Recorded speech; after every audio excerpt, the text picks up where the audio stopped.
Last week I posted my first video of my media diary. I challenged myself to watch one movie a day, listen to one album, listen to one podcast episode, watch one YouTube video essay a day, and read something. Here is week 2 of my challenge. I will share the media that I consume and my opinions of each thing. Just a reminder that these only apply to weekdays, so I won't be including anything from weekends. Let's get started. The first album I listened to this week is one of my all-time favourite albums. I listened to First Band on the Moon by The Cardigans from 1996.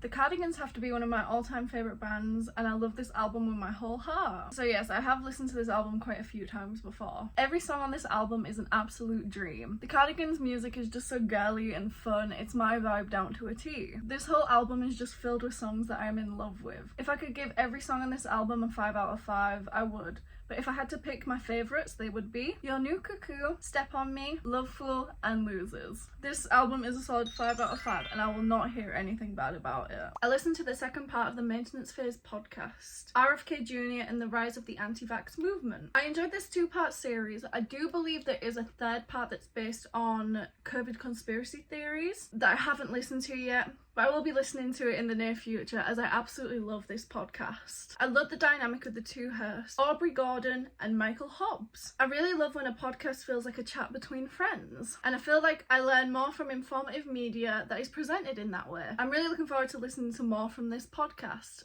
I'm giving it 5 out of 5 stars. I also listened to an episode of Betwixt the Sheets this day. This episode was on the sex lives of dinosaurs, and Kate Lister was joined by Dr. David Hearn to discuss exactly how dinosaurs had sex. To summarise the podcast, there is not a lot actually confirmed about how dinosaurs engaged in it. Obviously there are a lot of dinosaurs that came in all sorts of shapes and sizes, and there are no dinosaurs around today to show us how it worked. So a lot of what Dr. Hearn discussed was that the subject of sex and dinosaurs are looked at by using models of dinosaurs and some evidence of mating rituals dating back to the period of dinosaurs. Again, this was a solid episode for me, but this era of history is not something I am massively interested in. So for that reason, I'll be giving this episode 4 out of 5 stars. Similarly to last week, I'm still working my way through Monsters, She Wrote, the women who pioneered horror and speculative fiction, written by Lisa Kroger and Melanie R. Anderson. I'm finding that at the moment I'm able to get through about 10 to 15 pages a day, but it's mostly just being able to find the time to be able to read something that has been the part of this challenge that I've found the most challenging. So that's something I'd like to work on, is getting more reading done than I am at the moment. On this day I watched the video essay Either We're Alone in the Universe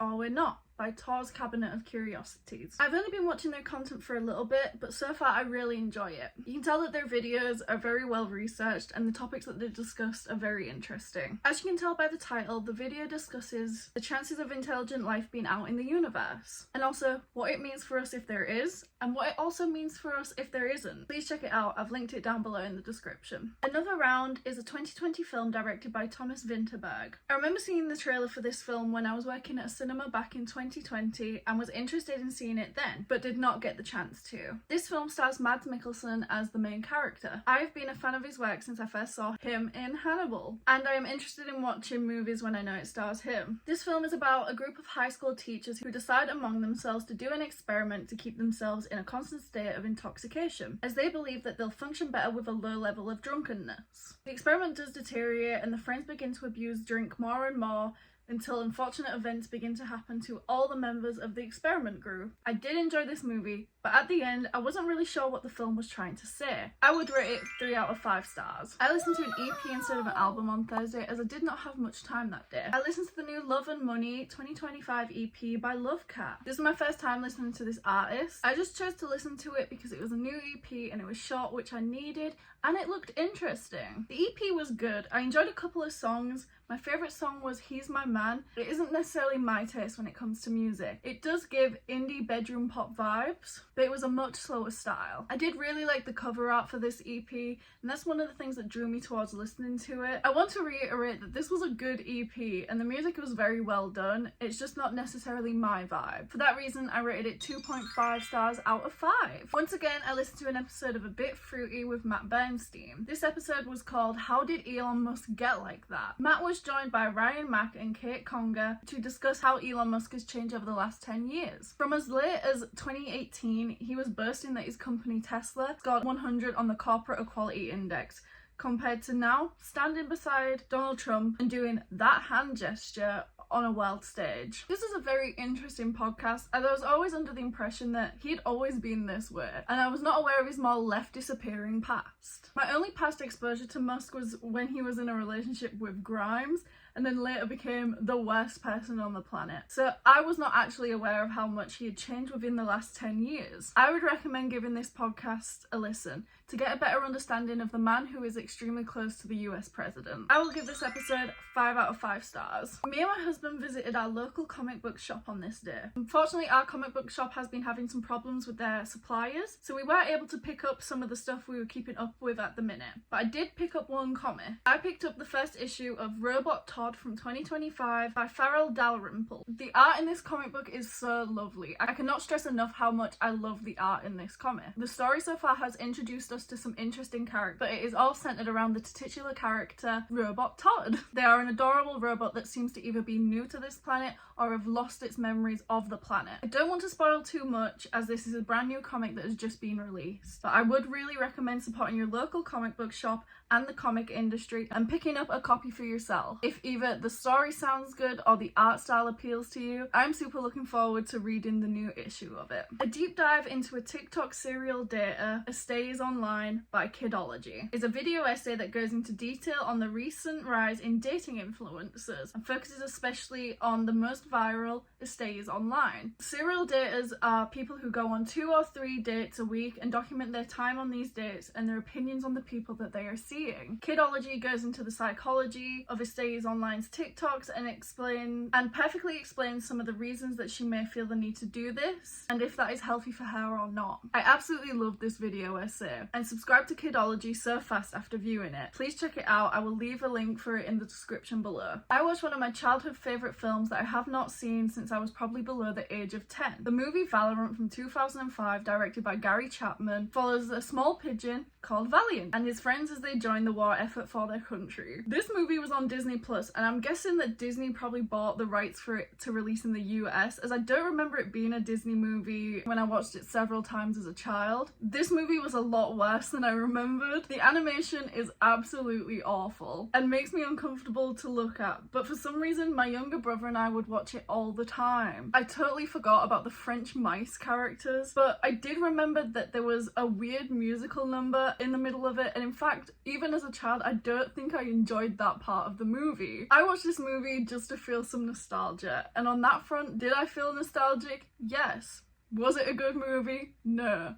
Will I ever watch it again? Probably not. I'll give it 1 out of 5 stars. Today I listened to the new album Competition Is for Losers by Rizzle Kicks from 2025. This album was absolutely amazing. I have been waiting for this whole album since they released their single Javelin. I used to love Rizzle Kicks back in the early 2010s when they were releasing such songs as Down With The Trumpets and Mama Do The Hum. So this album excited me for both nostalgia and what the duo had been working on and what their sound would be like in the mid-2020s. A lot of these songs brought up what Jordan and Harvey have been experiencing and going through in both their past and their present. It also discusses current societal problems and how it has affected them and the people around them, all while being a super fun listen. There's definitely a few songs from this album that will be in my songs of the summer. This is the kind of album that needs a few listens through to really get the message of what they're saying and to really understand the full depth of the album. I really look forward to listening to it again. Upon my first listen, I would say that my favourite songs are Bad Tattoo, Javelin, It's a Tricky One, New Energy, Vice, and Love and Delight. I'll be giving this album 5 out of 5 stars. I listened to the crazy episode of the Louis Theroux podcast, season 4, episode 5 with Armie Hammer. There were so many moments during this podcast that my jaw was on the floor. So many of the points that Louis brings up are more than valid to bring up when talking to this man whose whole reason for being blacklisted from Hollywood was that he was accused of being a cannibal. But Armie Hammer's response to some of the things that Louis asks are just puzzling. One of the quotes that really gets me is this. Hammer says this, and I quote, "People were sort of my bags of dope with skin on them." People were sort of like my bags of dope with skin on them. You know? It just got me that The guy who is denying the cannibal accusations is mentioning that people have skin on them. This was my first time listening to a Louis Theroux podcast, but I will definitely be listening again. I would rate this episode specifically 5 out of 5 stars. I read more Monster, She Wrote, The Women Who Pioneered Horror and Speculative Fiction by Lisa Kroger and Melanie R. Anderson. Since last time, I have read sections on Alice Askew and Marjorie Lawrence. My opinion still hasn't changed of the book. I'm still absolutely loving it. One thing I have loved about it is the quick history that the authors give on each woman discussed within, giving the reader just enough information to get an understanding of the women discussed, but offering the reader a chance to go off and look more deeply into the specific women who interest them. I watched The Bar Is in Hell, Modern Dating Words by Daisha Uni. This video, quite similar to yesterday's video, discusses what the dating scene has been like over the last 2 years. This one discusses how both men and women are treated and how they expect to be treated by their partner. They also discuss the rise in such videos like Tinder in Real Life and Pop the Balloon, which I have been interested in seeing other people's takes on. These kinds of videos. I would really recommend giving this essay a watch. I really enjoyed it. I will link it down below. On Valentine's Day, me and my husband settled down during the evening to watch a film together. We ended up watching the 2002 erotic sadomasochistic film Secretary, directed by Steven Schoenberg. This film follows the young, mentally ill Lee Holloway as she is fresh out of some sort of facility and straight into a job as a secretary to a lawyer, Mr. Grey. The power dynamic soon switches from a employer-employee one to a dominant and submissive sexual one. It does seem like the two are good for each other, and they give each other what they need, and they each give each other something that they need, but soon Mr. Grey begins to grow distant from Lee, and the relationship becomes one of an employer-employee once again. Lee grows desperate and still wants to engage in kinky activity, despite the fact that she's engaged to another man. While she prepares for her wedding and tries on her soon-to-be mother-in-law's wedding dress, she ultimately decides that she loves Mr. Grey more than her current fiancé, and runs to tell him that she loves him. They ultimately end up in love, and are assumed to be happily married for the rest of time. This movie was fun, sexy, and kinky. It had a great early 2000s vibe and had many moments that were enjoyable outside of the kink. I will definitely be watching this again, and it was a fun movie to watch on Valentine's Day. I ultimately rated it 4 out of 5 stars. I listened to an album by a group that I've been wanting to check out for some time now. I listened to Cartoon Darkness by Amyl and the Sniffers. I had heard about this band from the song Jerkin that is from this album, and I'm so mad that I didn't check out the whole album before now, because I love it so much. This whole album is just one great song after another. I actually listened to the album while I was writing up the script for an earlier day, and I was just dancing around in my chair while I was typing away. I will now be listening to a lot more stuff that this group has to offer, and I will be checking out some of their earlier stuff over the next few days. My favourite songs from this album were Tiny Bikini, Chewing Gum, Jerking, Doing In Me Head, Me and the Girls, and You Should Not Be Doing That. I especially love Jerking and Tiny Bikini. I can really see Amyl and the Sniffers becoming one of my favourite artists. I will give this album a solid 5 out of 5 stars. I recently discovered a new podcast that I had never listened to before over the weekend. Sounds Like a Cult discusses different topics from actual cults to fandoms and compares them against the characteristics needed to be considered a cult. This episode was on the cult of Harry Potter. The hosts were joined by 2 Harry Potter content creators to discuss the Harry Potter fandom, as well as the influence of J.K. Rowling and whether the fans of Harry Potter are quick to follow her or not. I love the concept of this podcast, and I think it's great to discuss fandoms in this kind of light. I would definitely give this podcast a listen if you get the chance. I have rated this episode 5 out of 5 stars. I started to read the book Kinky History by Esme Louise James. So far this book has been very enjoyable. I was interested in picking this one up as my all-time favourite book is The Curious History of Sex by Kate Lister, the host of my favourite podcast, Betwixt the Sheets. And this book seemed like it would be similar and something that would really interest me. The book starts out with the theme of a dinner party, and the author has invited us, along with the people who are being spoken about in the context of this kinky book, to the dinner table. I am really excited to get deeper into this book. I watched a video from a YouTuber I'd never watched before on this day. The Age of Losers by Lisa Feverell is a short but insightful video about the men who are close to our leaders and who are the richest and most powerful men in the world at the moment. moment. As you can tell by the title, she does not hold back when talking about these men. I will link the video below and you can take a look for yourself. Captain America: Brave New World from 2025, directed by Julius Onah, is the newest Marvel movie to hit the big screen. This movie was super fun.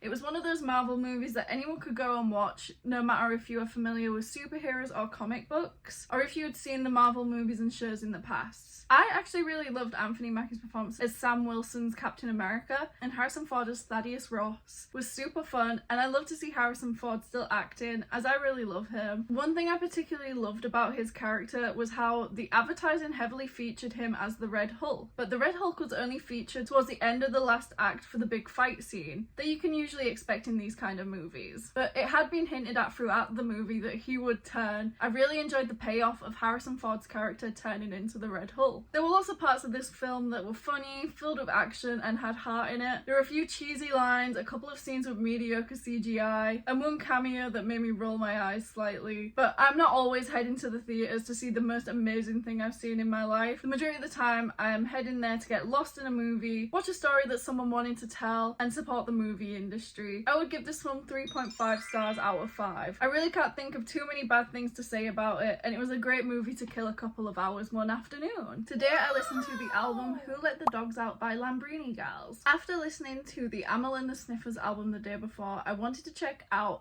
more women-led punk groups. I enjoyed this album, but would definitely like to take another listen at some point to really understand my feelings towards it. The majority of the songs on the album were quite short, and the album only totaled around 33 minutes. The sound was heavy, and the points that the band brought up were something that I really enjoyed. As of my first listen, I'll be rating this 3 out of 5 stars, but I will definitely be giving this a closer listen. I went back to my favourite podcast as they had recently released a new episode. I listened to Betwixt the Sheets, The Dark History of BMI and Fat Phobia. Kate was joined by Amy Farrell to discuss the topic and how fat phobia is linked to racism and sexism. They discussed how diet culture is a cycle, and most of the time it's the same old stuff that has been used and known to not work, as well as the rise of thin being back in over recent years with the rise of such drugs such as Ozempic. I would really recommend giving this episode a listen if you are interested in why fat phobia seems to be on the rise again and the historical context behind it.